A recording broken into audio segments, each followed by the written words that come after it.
By dawn, the Alpha King would either kneel to the woman chained beneath his palace, or slaughter every child born under the red moon. And he had no idea she was the one who wrote the law that would destroy him. The first time Kale Varric heard her voice, she was laughing in the execution pit. Not screaming, not begging, laughing. That was the moment the most feared Alpha in the North realized something was very, very wrong. Before we continue, I'd like you to let me know in the comment section where you are currently watching the story from. Also, do not forget to like and hit the subscribe button for more interesting werewolf romance stories. By dawn, the Alpha King would either kneel to the woman chained beneath his palace, or slaughter every child born under the red moon. And he had no idea she was the one who wrote the law that would destroy him. The first time Kale Varric heard her voice, she was laughing in the execution pit. Not screaming, not begging, laughing. That was the moment the most feared Alpha in the North realized something was very, very wrong. Because no one laughed in Black Hollow. Not where wolves disappeared. Not where traitors were fed to iron cages. And definitely not where women were brought in chains to have their names erased. But the girl in the pit looked up through blood, moonlight, and rusted bars and smiled like she knew a secret that could burn kingdoms. Her name was Lyra. And before the moon cycle was over, she would make an alpha beg, expose a holy bloodline built on rape and ritual murder, and force every pack in the realm to choose between obedience or truth. The execution yard of Black Hollow always smelled the same. Wet stone, iron, old fear.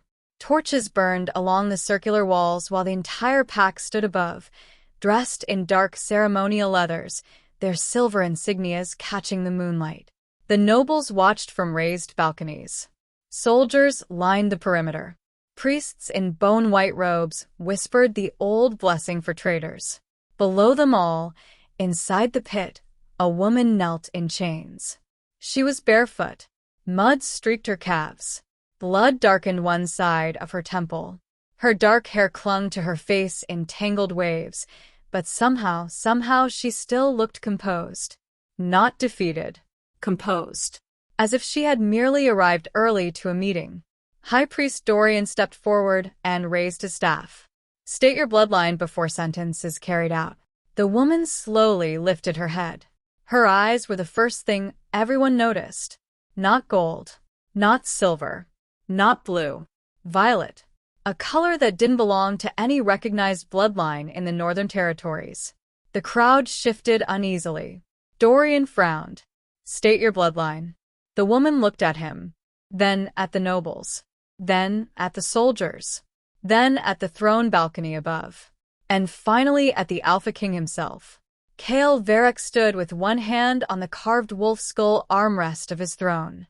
He was broad-shouldered, dark-haired, brutally handsome, and completely unreadable. He wore black ceremonial armor over a fitted tunic, his throat marked with the royal Alpha sigil. A scar crossed the corner of his mouth, making him look permanently half dangerous and half bored. Women whispered about him in every territory. Men feared him in all of them. He had taken the throne at 19 by killing his uncle with his bare hands after a coup. By 26, he had united 5 rival packs and crushed 2 rebellions. By 29, he was already spoken of like a curse. Nothing surprised Kale anymore. Until now. The chained woman in the pit looked directly at him and smiled. Then she said, "You first." Silence. The priest went white. The crowd gasped. A noblewoman actually dropped her goblet. Kale didn't move, but every instinct in his body sharpened at once. Dorian hissed. "You dare?" "I asked politely," the woman said. "If we're naming bloodlines, it seems only fair your king should begin." Kale descended the throne's step slowly. 1, 2, 3. Each footstep echoed through the yard. By the time he reached the edge of the pit, every person in Black Hollow was holding their breath. He looked down at her. "Do you know where you are?" She tilted her head. Unfortunately, a few soldiers bit back shocked laughter before immediately straightening again. Kale crouched at the edge, forearms resting on his knees. You were caught crossing my western border carrying forged temple seals, poison root, and the names of 6 missing girls. My priest says you are a rogue courier. My commander says you are a spy. My seer says you should have died 3 nights ago. He leaned in slightly. So tell me what you are. The woman met his gaze. I'm the only person in your kingdom who can tell you why your future heirs keep being born dead. The entire courtyard froze. Cale's expression didn't change, but his wolf rose so violently inside him that the air around the pit seemed to crack. No one spoke of that. No one. Not publicly. Not in front of the pack. Not ever. Because for the past 12 years, every woman chosen to bear the next royal bloodline had either miscarried, died in labor, or delivered stillborn children under the red moon. 12 years. 7 chosen mates. No living heir. The kingdom called it a curse. The temple called it a sacrifice. Cale called it none of their business. Yet this stranger had just ripped the secret open in front of everyone. The priest shouted at once. Silence her. Blasphemy. Cut out her tongue. But Cale never took his eyes off her. How do you know that? He asked quietly. The woman's smile vanished. And for the first time, something cold moved through her expression. Because your bloodline did it to mine first. They took her beneath the palace in silver chains. Not because she shifted. Not because she fought. But because Cale ordered it. Personally. That alone was enough to send rumors through Black Hollow like wildfire. The mysterious violet-eyed prisoner was no longer a public execution. She was a private problem. And private problems in royal households were always worse. The cellar beneath the palace was old enough that even the servants feared it. The stone walls sweated with damp. The iron doors were etched with anti-shift symbols. Ancient runes lined the archways, carved by ancestors who had built their kingdom on blood, fear, and obedience. Lyra was locked in the deepest chamber. 1 chair, 1 cot, 1 drain in the floor. No windows. Cale entered alone. That was mistake number 1. Lyra was sitting on the floor when he arrived, ankles still chained, wrists loose in front of her. She didn't rise when he came in. She didn't bow. She didn't even pretend respect. She simply looked up and said, "You should stop doing that." Cale shut the door behind him.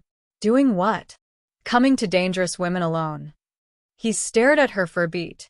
Then, against all reason, almost smiled. Almost.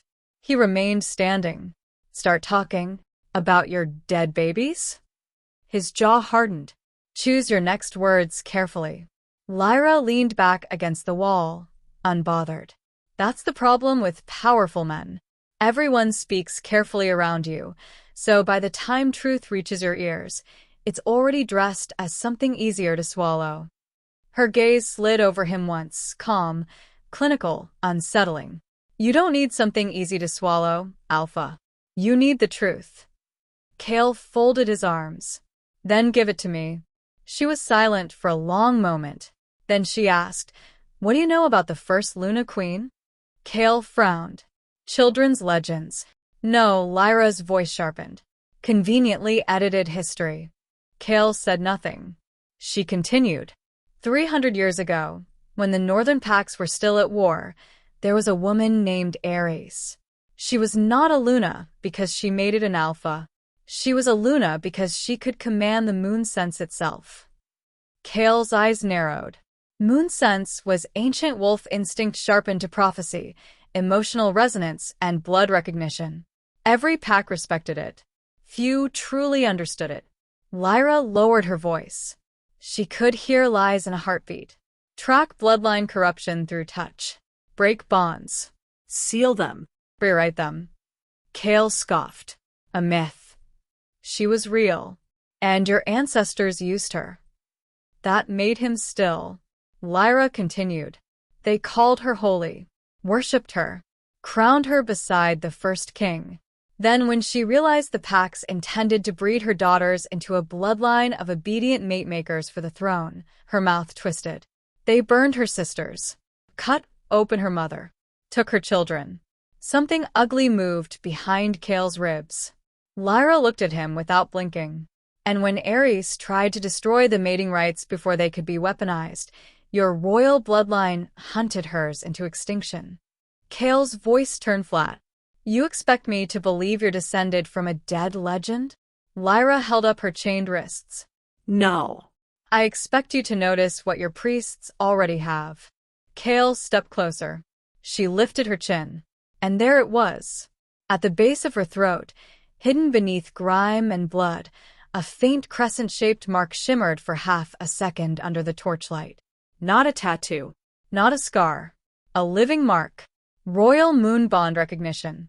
Kale's wolf surged so hard he had to lock his jaw to keep from growling. Impossible. That mark only appeared in two situations. When a true sovereign bloodline recognized its equal, or when the moon identified a mate bond. Kale stepped back at once. Lyra watched him carefully. There it is, she said softly. That expression. He forced his face blank. What expression? The one men wear when they realize the thing they were taught to own might actually own them. Kale did not sleep that night. He called for no women, no wine, no counsel. Instead, he sat alone in the war chamber while rain battered the high windows and stared at the old genealogical maps lining the walls. Dead queens, failed heirs, temple records, buried marriages, bloodline merges. Every royal birth for 3 centuries had been documented with obsessive precision. And yet there were gaps. Small ones. Suspicious ones. The kind that only mattered if someone was looking for a lie. At sunrise, he summoned Lyra again. This time, not to the cellar. To the strategy room. That was mistake number 2. Because the moment he brought her upstairs, every servant, guard, and noble in the palace saw what she looked like in daylight.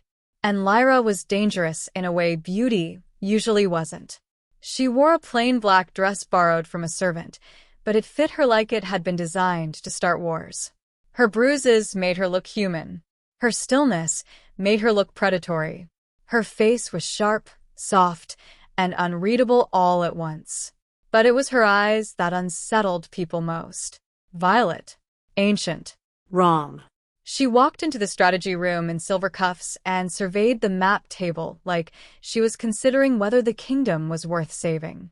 Kale was already there, along with his beta commander Ronan, his younger sister Selene, and High Priest Dorian. Dorian looked disgusted. Selene looked fascinated. Ronan looked ready to kill someone if Kale twitched wrong. Kale gestured toward the map. You said you know what's killing the royal heirs. Explain. Lyra approached the table. The mating ritual. Dorian barked a laugh. Ridiculous. She ignored him. The ceremony your bloodline uses to choose royal brides was never meant to bind women to kings. It was meant to test whether a sovereign pair could balance power without consuming each other. Selene leaned forward. Consuming? Lyra pointed to the old moon sigil on the map. Ares' line could amplify instinct. Strengthen bonds. Heighten fertility. But only under mutual consent. Only under balance. Her finger moved. When your ancestors turned that rite into a domination ceremony, marking women publicly, isolating them, forcing bond consummation under temple supervision, you corrupted the blood work. Ronan swore under his breath. Dorian snapped. That ritual is sacred. Lyra finally looked at him. No, she said. It's rape with incense. Silence exploded through the room. Selene's eyes widened. Ronan looked like he might laugh, from sheer shock. Dorian went purple with fury. Kale didn't move. He just watched Lyra. Not because she was brave, but because she was right.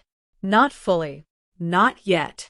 But close enough to a truth he had spent years refusing to name. He remembered the chosen women. Their terror. Their silence. The way every ceremony had felt less like fate and more like performance. He had told himself it was duty. Tradition. Necessary. Lyra looked at him as if she could hear the lie forming. The reason your heirs die, she said quietly, is because your line has been breeding forced submission into women whose blood was designed to resist ownership. Eventually, the bond rejects conception. The body would rather kill the child than create another generation of controlled vessels. Dorian slammed his staff down. This is poison. She should be executed now. Cale's gaze stayed on Lyra. Why come here? That question mattered more. Because if she was telling the truth, then she hadn't crossed his borders by accident. Lyra's expression changed. Not softer. Worse. My sister is in your temple. The room stilled. She was taken during a fertility offering in the eastern provinces. 6 months ago. Along with 11 others. Lyra's jaw tightened. Only 3 are still alive. Celine whispered. No. Dorian's face turned hard. Lies. Lyra reached into the neckline of her dress and pulled out a tiny sewn leather pouch hidden beneath the fabric. Ronan moved instantly, but Cale raised a hand. She opened it and spilled its contents onto the map. 6 silver tags. Temple inventory markers. Each one stamped with a female number and blood grade classification. Not names. Inventory. Cale stared at them. The room went cold. Dorian stepped back. And for the first time since Cale had known him, the high priest looked afraid. Cale should have locked her back in the cellar. Instead, he assigned her guarded chambers on the east wing. That was mistake number 3. Because now she was no longer a prisoner, hidden underground. Now she was visible, present, inside the palace. And every day she remained there, the kingdom became more unstable. The servants whispered that the Alpha had brought home a witch. The nobles whispered that he had found a secret mate. The temple whispered that the kingdom was under feminine corruption. And the soldiers whispered something more dangerous. That for the first time in years, the Alpha looked interested in being alive. They noticed it in small things. He came to counsel angry instead of numb. He argued more, watched more, trusted less. And every time Lyra entered a room, his focus shifted without permission. He hated that. Worse, his wolf did not.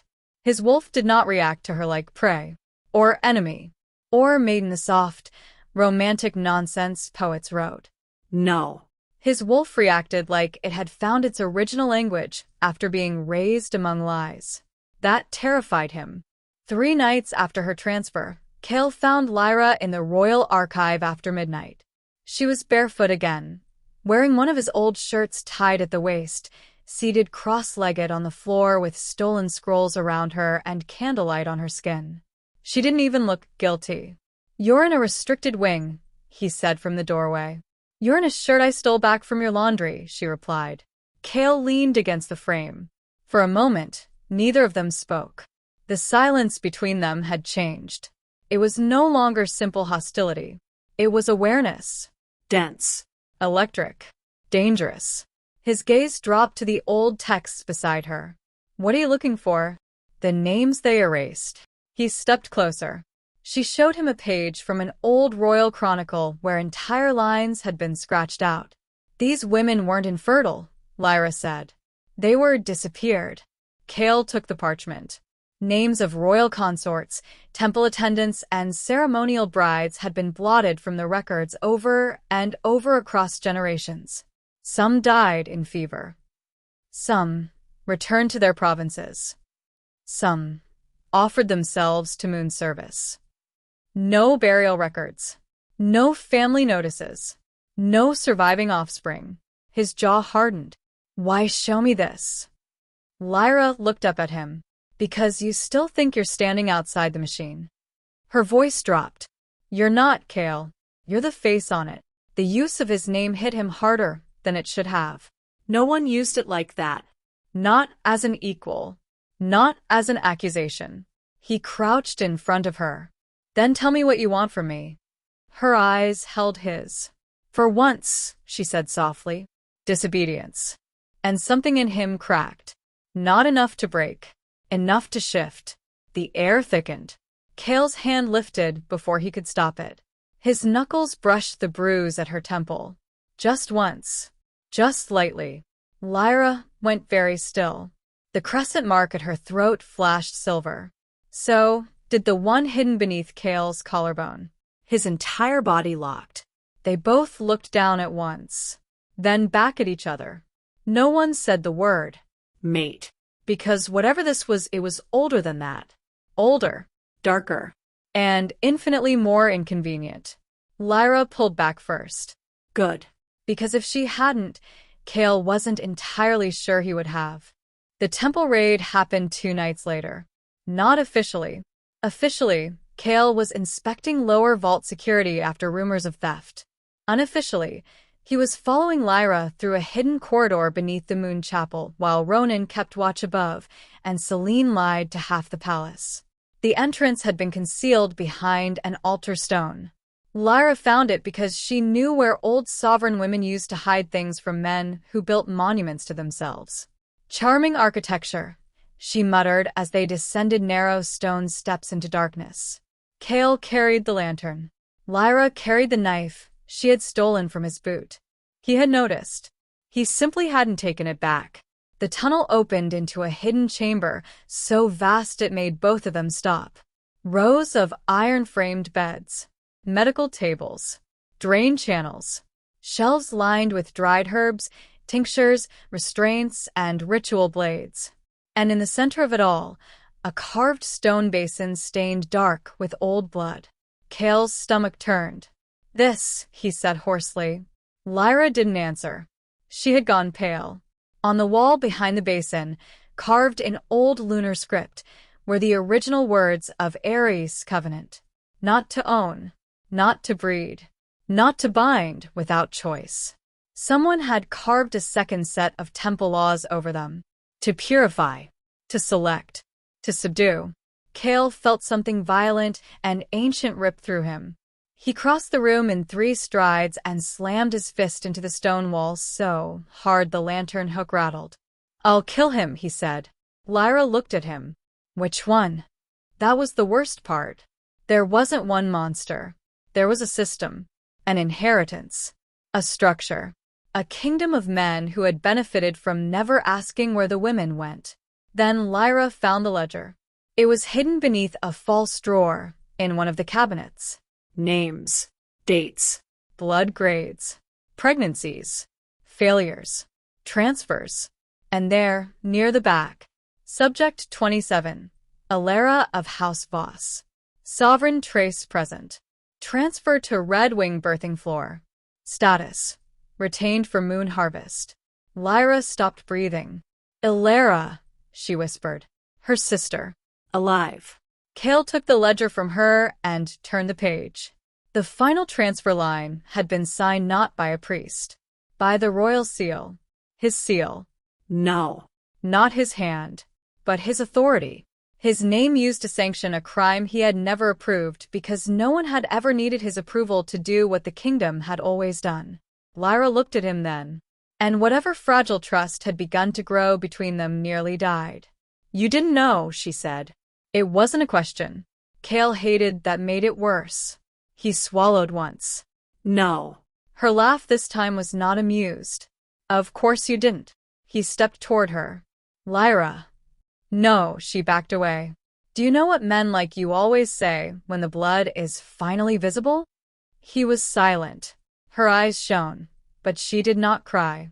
"They say they didn't know," she whispered, as if ignorance is a form of innocence. Then she turned and walked away before he could answer. And for the first time in years, Alpha King Cale Varric stood alone in the dark and realized power had made him useless exactly where it mattered most. The kingdom was preparing for the Red Moon choosing. Cale had delayed it twice already, but the council and temple were pressing hard. Without an heir, rival pacts were beginning to circle. The nobles wanted stability. The priests wanted ritual continuation. The neighboring territories wanted to see whether Black Hollow was weakening. The choosing was a public spectacle disguised as sacred tradition. Eligible women from noble bloodlines were brought before the Alpha King under moonlight. The temple assessed compatibility. The chosen candidate was marked, secluded, and prepared for royal bonding. It was barbaric enough before Cale knew the full truth. Now it was unbearable. So he did something reckless. He announced that this year's choosing would proceed with one change. The women would speak Publicly. before selection. No drugging. No veiling. No temple pre-screening. The court nearly exploded. Dorian called it sacrilege. The nobles called it humiliation. The elder council called it destabilizing. Cale did not care. If the ritual was going to happen, then the machine would be forced to show its teeth in public. Lyra understood immediately. "You're baiting them," she said when she confronted him in his chambers. He was fastening ceremonial cuffs onto his wrists. "I'm cornering them. They'll retaliate. They already are." She crossed the room. The moonlight from the tall windows silvered the edges of her hair. She looked furious and unbearably beautiful, which was a combination Cale was starting to suspect would be the death of him. "You think exposing one ceremony will undo centuries?" No, he said. "But it will make them panic." Lyra stared at him. Then, very quietly, "That's when dangerous men get sloppy." Their eyes met. And there it was again, that unbearable awareness. He was too close. She knew it. He knew it. Neither of them moved. "You shouldn't wear that color," he said suddenly. She frowned. "What?" He looked at the deep wine-red dress Celine had forced her into for the ceremony. "It makes me violent." Lyra blinked. Then, despite everything, laughed. A real laugh this time. Warm. Sharp. Alive. And Cale, against all logic, wanted to hear it again more than he wanted peace. The ceremony began at moonrise. Hundreds gathered in the central amphitheater. Torches burned. Drums echoed. Women from noble houses were led forward one by one in jeweled veils, while the crowd watched like this was romance instead of livestock theater. Cale sat on the throne platform in black and silver ceremonial leathers, expression carved from ice. Lyra stood behind the noble gallery with Celine, hidden but watching. The first woman approached. Normally, the priest would announce her fertility grade and lineage. This time, Cale cut him off. "What do you want?" he asked her. The entire amphitheater went still. The woman blinked. "My alpha." "What do you want?" Cale repeated. "If I do not choose for you." Tears sprang to her eyes. No one had ever asked. "My father's lands," she whispered. "He promised them to my brother if I wasn't selected." Murmurs spread. The second woman wanted to study healing. The third wanted not to marry at all. The fourth was already in love with someone else. By the sixth, the crowd had gone from entertained to uncomfortable. By the ninth, the temple priests looked murderous. And by the 12th, the kingdom understood the ritual had never been about sacred destiny. It had always been coercion with better jewelry. Then Dorian made his move. He stepped into the arena and raised his staff. "This spectacle has dishonored the moon," he declared. "There is only one way to cleanse such contamination." He turned and pointed straight at Lyra. "Bring forth the false sovereign." Everything happened at once. Temple guards surged from hidden exits. The crowd screamed. Celine shoved Lyra back. Ronan drew steel. And Cale was already moving before the first blade cleared its sheath. He launched from the throne platform like a storm. The first priest went down with a snapped neck. The second hit stones so hard his skull cracked. The third never reached Lyra because Cale tore through him with enough force to spray blood across the sacred floor. The crowd erupted in panic.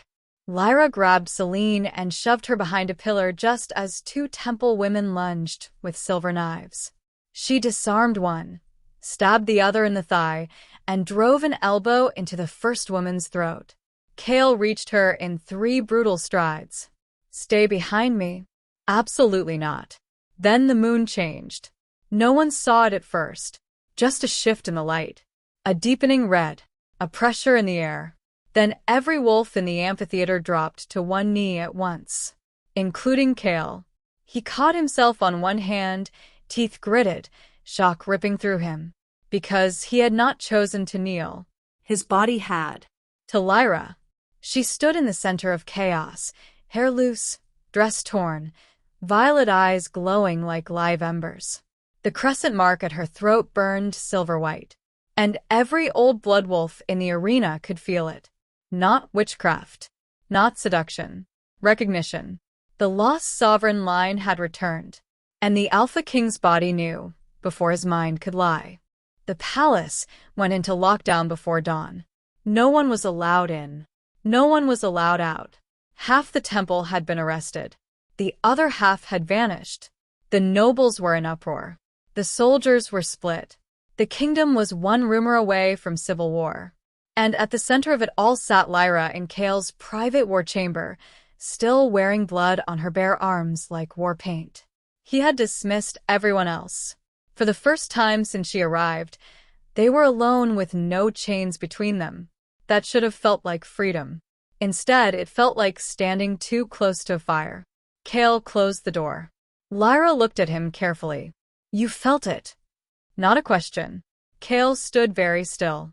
Yes. She swallowed once. That wasn't a mate pull. No. Then what was it? Kale laughed once, humorlessly. That's what I'd like you to tell me. She rose slowly. He watched her cross the room. There was nowhere to look that wasn't dangerous. Her throat, her mouth, her wrists, the torn line of her dress at the thigh, the mark burning faintly at her skin. When she stopped in front of him, the room felt too small. My ancestor didn't create bonds, Lyra said softly. She created balance. Kale said nothing. Alpha blood was never meant to dominate sovereign blood. It was meant to answer to it when it became corrupted. He stared down at her. So, I'm bred to submit to you. Lyra's jaw flexed. That's not what I said. It's exactly what you said. No, her voice sharpened. I said your bloodline was designed with a failsafe. One woman in every generation of my line was meant to be able to stop men like you if power made you monstrous. The words should have enraged him. Instead, they made something dark and strange settle in his chest. Because she wasn't wrong. He had seen what kings became when no one could stop them. He had killed one. Lyra's voice dropped. The moon doesn't force obedience, Kale. It forces truth. He looked at her for a long time, then asked the one question that mattered. And what truth is it forcing out of me? She opened her mouth, then closed it, because they both knew. It wasn't just politics, or bloodline, or prophecy. It was want. Violent. Unwelcome. Mutual. Kale's hand came up and cupped the back of her neck. Slowly. Deliberately. Like he was asking a question with no words. Lyra didn't pull away. That was all the permission he needed, and somehow still not enough. I should not touch you, he said roughly. I know. I have spent my entire life taking what tradition told me was mine. His thumb brushed her pulse. I won't do that to you. Something changed in her eyes then. Not fear. Not lust. Something deeper. Something that looked painfully like trust. So Lyra did the last thing either of them expected. She took his wrist, lifted his hand, and pressed his palm to her throat herself. Kale exhaled like he'd been stabbed. Then don't take, she whispered. Ask. That broke him. His mouth found hers with the restraint of a man holding a war at bay. Not gentle, not cruel. Hungry in the way starving things are hungry. Lyra kissed him back like she was just as angry about wanting him. Hands. Teeth. Breath. Heat. The kiss was all collision and refusal and devastating need, and somehow still threaded with something neither of them wanted to name. He backed her against the war table. Maps slid. Ink spilled. The kingdom could burn. When Kale's hand gripped her thigh, he stopped himself so abruptly his entire body shook. Lyra's breath was ragged. He pressed his forehead to hers. Say stop, he said. Her fingers curled into his shirt. Stop, she whispered. And he froze. Not because she meant it, but because she needed to know he would. Kale stepped back instantly. Lyra stared at him, chest rising and falling. Then she did something far more dangerous than kissing him. She smiled. Small. Shaken. Real. And in that moment, Kale understood exactly why kingdoms had been built around controlling women like her. Because if given the chance, men would ruin themselves trying to deserve them. The proof was hidden in the birthing wing. Not the public one. The old one. The sealed one beneath the East Tower, where no royal had entered in over 50 years. Celine found the key in their dead grandmother's prayer chest. Ronan found the hidden stairwell behind a portrait. Lyra found the truth. The room beyond looked less like a hospital and more like a butcher's archive. Cabinets of preserved tissue, bone samples, birth reports, bonding outcomes, hormonal extraction logs. Celine vomited in the corner. Kale stood motionless, every muscle in his body gone terrifyingly quiet. Lyra moved through the files like someone walking through a graveyard of women she had never met but somehow knew. Then she found the Queenmaker records. That was what the temple had called it. A breeding program. Systematic selection of women with sovereign trace blood, matched against dominant alpha lines to produce female offspring capable of emotional regulation, fertility enhancement, and political obedience. Some girls were raised as brides, some as priestesses. Some disappeared if their power expressed incorrectly. And the royal line? They had not merely participated. They had funded it. For centuries. Kale's hands curled into fists so hard his nails cut skin. Celine's voice shook. Father knew. Lyra didn't answer. She didn't need to. Because tucked into the final folder was a portrait sketch. A girl of maybe 16, violet-eyed, with a notation beneath her image. Subject 91. Unsuitable for submission. Disposition. Reassigned to field death. Lyra went cold. It was her. Kale looked from the sketch to her face. Then back. They tried to kill you. Lyra laughed once. Repeatedly. Another page. Another sketch. Alara. Her younger sister. Subject 92. High response. Breeding retention approved. Kale saw red. Not metaphorically. Actually. His wolf slammed against his ribs so violently Ronan took one look at him and stepped back. Kale. Ronan said carefully. Too late. Kale shifted partially before he could stop it, claws splitting through his fingertips, canines dropping, eyes burning gold. The room trembled with the force of his rage. Lyra stepped toward him anyway. Everyone else froze. She should not have done that. No one in their right mind would have. But Lyra put one hand on his chest. Just there. Over the violence. And said, use it correctly. He looked down at her, breathing hard, barely human, dangerously close to losing control. But she didn't flinch. Not for revenge, she said. For ending it. That was the moment Kale truly fell. Not when she exposed him. Not when she made him kneel. Not when she kissed him. Now. When she had every reason to burn the kingdom and still chose justice over chaos. His claws retracted slowly. His breathing eased. And every person in that room understood the same horrifying thing. The only creature in Black Hollow capable of calming the Alpha King was the woman the temple wanted dead. They should have moved faster. That was their mistake. They spent one night planning instead of running. And one night was enough for the temple to strike first. It happened at dawn. Not with soldiers. With law. A sealed council decree arrived at the palace signed by 7 elder houses, 3 temple authorities, and, most shocking of all, Kale's own mother, Lady Morel Varric, who had been living in seclusion for years. The decree accused Lyra of bloodline manipulation, witchcraft, sedition, and sexual corruption of the throne. The final line was the real weapon.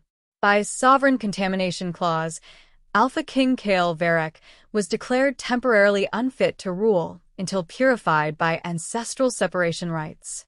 In plain language, a coup. A legal one. And it worked because the accusation wasn't that Kale had become weak. It was that he had become female-controlled. In a kingdom built on male hierarchy, that was worse. Ronan wanted to arm the guard immediately. Celine wanted to expose the files publicly. Kale wanted to drag every elder onto the courtyard stones. But Lyra saw the real threat first. "This isn't about removing you," she said. Everyone looked at her. "It's about moving me." Kale turned. "What? They can't kill me yet. Not if I'm what they think I am." Celine's face paled. "They'll use you." Lyra nodded. "As proof. As a breeding asset. As leverage." Her expression went flat. Whatever name makes men feel less monstrous while doing the same thing. Kale crossed the room in 2 strides. "They won't touch you." She looked at him for a long moment, then said quietly, "You can't promise that." He hated her for being right. Then the second betrayal came. Ronan entered the war chamber carrying a bound prisoner. A palace maid. Young. Terrified. Crying. Celine recognized her first. "Nia?" The girl collapsed to her knees. "I'm sorry," she sobbed. "I'm so sorry, my lady." Ronan threw a folded note onto the table. Temple correspondence. Payment records. Room schedules. Guard rotations. Nia had been reporting Lyra's movements for days. But that wasn't the worst part. The worst part was the final instruction line. Wait until the Alpha marks her. Then separate or harvest. Silence. Kale looked at Lyra. Lyra looked at the note. Then very slowly at Kale. "Marks," she said. Kale's stomach dropped. Because he had never told her. Not all of it. Not what would happen if their bond fully activated.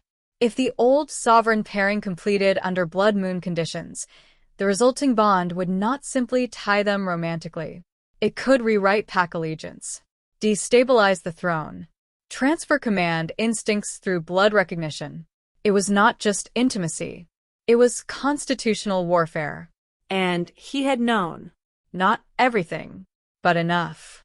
Lyra stepped back from him like he had become a stranger. "You knew there was more." Kale's voice came rough. "I was trying to confirm it. You were trying to manage me." No. "Yes." Her eyes went bright with fury. "You looked at a woman whose entire life was stolen by systems of control and decided omission would be safer than honesty." He had no defense. Because she was right. Again. The silence that followed was brutal. Then Lyra said the one thing he had been dreading without knowing it. "I can't tell whether you want me or what I can do to your throne." And that, more than claws, silver, or betrayal, was what finally cut him open. They took her at sunset. Despite every precaution. Despite doubled guards. Despite sealed corridors. Despite Kale ordering no one out of his sight. Because betrayal inside a palace doesn't come through the front gate. It comes through trust. Celine had gone to move the archive copies. Ronan had been lured to the west wall by a staged breach. Kale had been called to the council chamber under false emergency seal. And in those 12 minutes of separation, the temple struck. When Kale realized it was too late, Lyra was gone. The only thing left in her chamber was blood on the windowsill and one broken silver cup on the floor. The smell hit him first. Sedative root. Temple oil. Fear. Then he saw the message carved into the stone by Lyra's own hand before they dragged her out. Red wing. Kale didn't remember shifting. 1 second, he was human. The next, the palace corridor was too small for what rage had made of him. He tore through doors, walls, and armed men like something hell had loaned the kingdom for one night only. By the time he reached the old birthing wing, half the palace was screaming. Below, in the sealed red chamber, the temple had already begun. Lyra was strapped to an iron birthing frame under blood moon lanterns, wrists spread, throat bruised, dress torn. Priests chanted around her while Lady Morel Varric stood at the basin in full ceremonial white. Kale's mother. Beautiful, regal, monstrous. And beside her, pale and drugged but alive, was Alara, Lyra's sister. Morel turned as Kale burst in. For one horrible second, she looked disappointed. "Kale," she said, as if he were late to dinner. He was half-shifted, shaking with fury. Untie them. Morel's gaze moved to Lyra. You don't understand what she is. No, Cale said, voice breaking with violence. You don't understand what I am if you don't let her go. Morel smiled sadly. Still my son, still ruled by instinct. Then she revealed the truth that shattered what little remained of his old life. I was subject 12. Silence. Even Lyra went still. Morel lifted the edge of her collar. At the base of her throat was a faded crescent scar. Not active, burned out, but real. Sovereign trace. Cale's blood ran cold. Morel's smile was empty. They bred me too. Groomed me. Prepared me. Married me to your father, because my blood tested favorable. Her eyes glittered. I survived by becoming useful. Lyra whispered, so you continued it.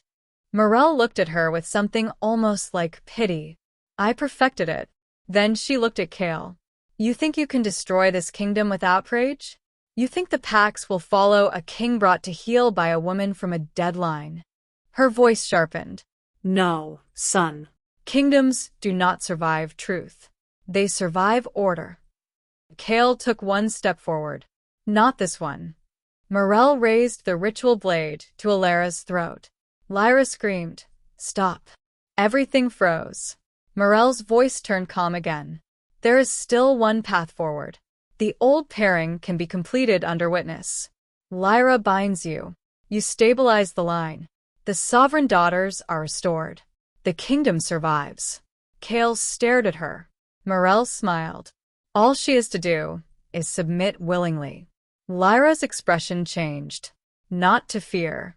To fury, so complete it looked holy. Then she did something no one expected. She laughed. Even strapped to iron. Even bleeding. Even with her sister at knife point. She laughed in Morel Varek's face. Do you know the difference between women like us and women like you? Lyra asked. Morel's jaw hardened. Lyra's voice dropped to a razor. You adapted to survive men. Then her violet eyes lifted to Cale. I was born to end them. The mark at her throat exploded with silver light. The entire chamber shook. Every old rune in the room lit at once. The birthing frame snapped. Alara screamed. Priests fell. The blood basin cracked in half. And Cale dropped to both knees as the full sovereign command hit his bloodline like a hammer. Not pain. Judgment. Truth. Every lie inherited through his line flooded his body at once. Every forced ritual. Every disappeared woman. Every child taken. Every bride silenced. He felt it all. And this time, he did not resist kneeling. He chose it. He bowed his head before Lyra in front of the entire chamber and said the one sentence no Varek king had ever spoken. Command me. Everyone heard it. The priests. The guards. His mother. Celine, who had just arrived with Ronan and a battalion of soldiers. Even Alara, half conscious on the floor. The Alpha King had knelt. Not from compulsion. From consent. And somehow that made it far more powerful. Lyra stared at him, chest heaving. She could feel the room waiting for history to repeat itself in a different shape. A woman with the king on his knees. Power finally reversed. Bloodline justice. A chance to become exactly what had once been done to her line. Control.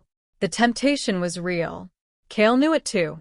He kept his head bowed anyway, trusting her with the ugliest vulnerability a man like him possessed. Not his body. Not his throne. His capacity to destroy. Lyra looked at him for a long, aching second. Then she said, stand up. Cale lifted his head. Her eyes were wet now. Furious. Bright. Alive. I did not cross a kingdom, she said, voice shaking. To become another woman men build altars to while they use her power to hurt others. Cale rose slowly. Then Lyra turned to the soldiers filling the doorway and gave the real command. Open every sealed room in this palace. Silence. Then Celine stepped forward first. With pleasure. The next 6 hours broke Black Hollow open. Cells were unlocked. Archives seized. Temple records dragged into the courtyards. Women were found in hidden recovery rooms, sedated chambers, underground infirmaries, and transport cages. Not dozens, hundreds.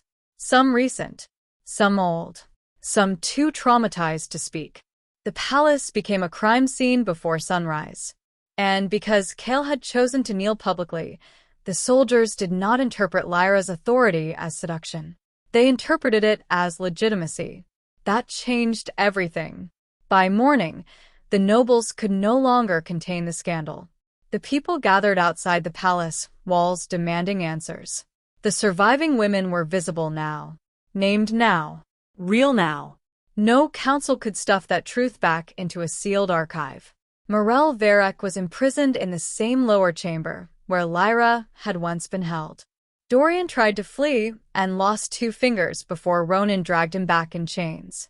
And Ilara lived. Weak. Shaken. But alive. The first time Lyra saw her awake, neither sister spoke. They simply held each other and cried like grief had finally found a body. Kale watched from the doorway and understood something with humiliating clarity. Love that survives brutality is the most frightening power in the world. Because it doesn't just endure. It reorganizes everything around it. 3 days later, Kale called the public tribunal. Not a private council. Not a noble inquiry. A public trial. In the central amphitheater. Exactly where the choosing had been held. Exactly where women had once been paraded like polished livestock. Now the same stone arena was filled with witnesses, freed survivors, soldiers, provincial leaders, and citizens from every district of Black Hollow. No one sat comfortably. That was the point. Morel was brought out first in silver restraints. Dorian after her.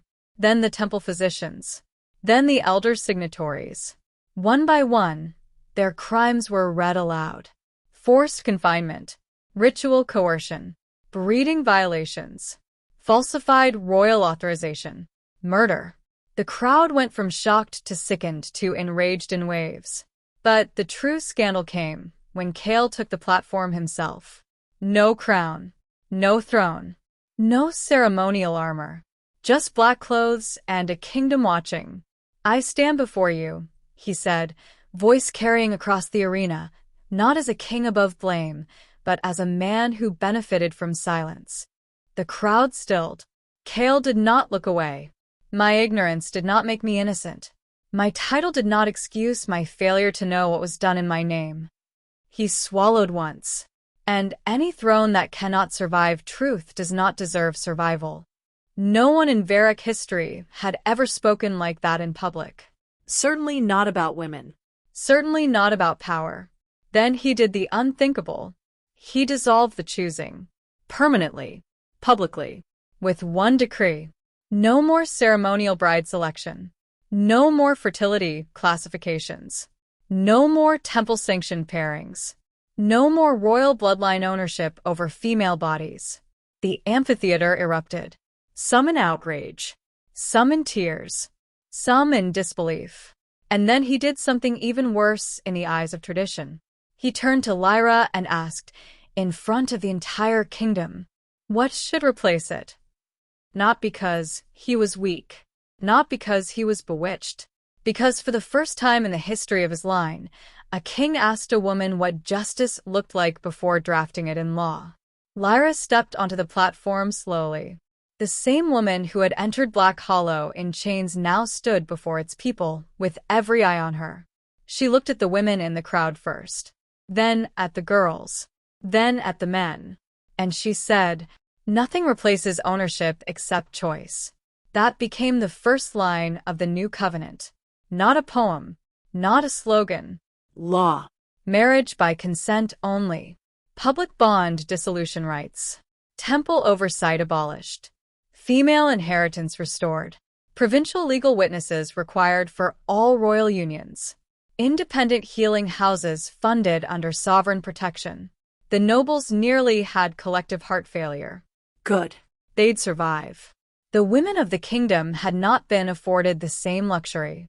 People think endings happen the moment the villain is exposed. They don't. That's where the hard part starts. Because destroying a corrupt system is dramatic. Living after it is work. Black Hollow did not transform overnight. Some men resigned in disgust. Some priests burned records before arrest. Some houses tried to rebel. Some women left the kingdom entirely because healing does not always look like staying. Kale spent the next months doing what kings rarely do: administrative penance, funding shelters, rewriting law, traveling to provinces, facing fathers who wanted old power back, facing mothers who wanted to know why it took so long, facing girls who looked at him like he personally had to justify whether this new world would hold. And Lyra? Lyra became the thing everyone feared most. Not a queen, not a priestess, not a symbol, a standard. She refused ceremonial titles, refused worship, refused to become a decorative moral accessory to male reform. Instead, she built the Sovereign House in the East Wing ruins, a sanctuary, archive, legal hall, and healing center run by women, survivors, and oath-bound protectors. Men could enter. Men could help. Men could not own it. The backlash was immediate. The results were undeniable. And through all of it, one question kept shadowing every room they entered together. What were they now? Not enemies. Not strangers. Not merely co-conspirators. And definitely not simple. Because the bond between them remained unfinished. Neither broken nor claimed. A live wire between two people who had already changed each other too much to pretend otherwise. At first, they avoided it. Terrible strategy. They argued through policy meetings, tensioned each other to death over funding maps, made entire councils uncomfortable by exchanging eye contact that looked one step away from murder or kissing. Sometimes both. Celine called it government foreplay, which got her banned from 3 formal dinners. Then one winter night, after a provincial rebellion was put down and the palace had finally gone quiet, Kale found Lyra on the southern battlement wrapped in a dark cloak and looking out over the snow. He stood beside her without speaking. For a while, neither of them did. Then Lyra asked, "If I left tomorrow, what would you do?" Kale answered honestly, "Follow." She looked at him. He continued, "Not because the bond says to. Because I would rather be unwelcome near you than comfortable without you." That was a dangerous sentence. Lyra knew it. He knew it. The cold air between them changed. "You'd leave your kingdom?" she asked. "I'd bring my paperwork." She laughed. He looked at her. That laugh still undid him. Probably always would. Then his expression softened. Lyra. Her name in his mouth sounded too intimate for Winter. She waited. Kale turned fully toward her. No throne. No ritual. No witnesses. His voice was low, steady, terrifyingly sincere. "What do you want from me?" This time there was no war room, no crisis, no blood on the floor, just truth. Lyra stepped closer. "I want a man," she said softly, "who can be powerful without needing to be obeyed." Kale held her gaze. "Then I've spent months trying to become him." Her hand rose to his face. Slowly. Like grace being offered to a dangerous animal that had finally learned restraint. And then, at last, she kissed him first. No war. No interruption. No stopping to prove a point. Just choosing. It was somehow gentler than their first kiss, and infinitely more devastating. Kale held her like she was not something to conquer, but something to keep safe, without caging. When he finally pulled back, forehead resting against hers, both of them were breathing like the world had shifted a degree on its axis. Lyra smiled against his mouth. "Good," she whispered. "Good what?" "You ask." The old pairing ritual was never completed. Not the temple version. Not the royal version. Not the corrupted version men had turned into a political weapon. If Lyra and Kale were going to bind themselves, they would do it differently. So they wrote their own right. Celine cried through half of it. Ronan pretended not to. Alara actually smiled for the first time in months. And under a silver spring moon, In the same amphitheater where women had once been displayed for selection, Lyra and Kale stood face to face with no priest between them. No chains. No audience ranking fertility. No bloodline inventory tags. No submission oath. Just witnesses. Chosen ones. People who mattered. Kale spoke first. "I do not take you as mine," he said, voice carrying into the night. "I stand beside you by your will and remain only while chosen." Half the older nobles looked like they needed medical assistance. "Excellent," Lyra answered. "I do not bind you to obedience," she said. "I bind myself only to what remains true when fear, power, and hunger are all present." Then they each placed a hand over the other's heart. Not throat, not wrist, heart. And when the marks ignited, it did not feel like ownership. It felt like recognition finally freed from distortion. The bond settled into both of them with shocking gentleness. No pain, no force, no domination, just alignment. For the first time in centuries, the old sovereign alpha pairing completed the way it had originally been intended. Balanced, voluntary, Alive. The moonlight around them brightened so sharply the crowd gasped. And somewhere deep in the blood memory of the kingdom, something broken finally corrected itself. Years later, they would say Black Hollow changed because a king fell in love. That would be the prettier version. The easier version. The lie. The truth was much more inconvenient. Black Hollow changed because a woman dragged a kingdom's ugliest secret into the light, and then refused to become its next victim or its next goddess. She made a monster kneel, then taught him standing beside her was harder, holier work. And if you ask the old wolves what truly terrified the nobles of that generation, it wasn't that the lost sovereign line returned. It wasn't even that the Alpha King bowed to a woman in public. No. It was what happened after. Because once women saw one of them could survive telling the truth, they all started talking.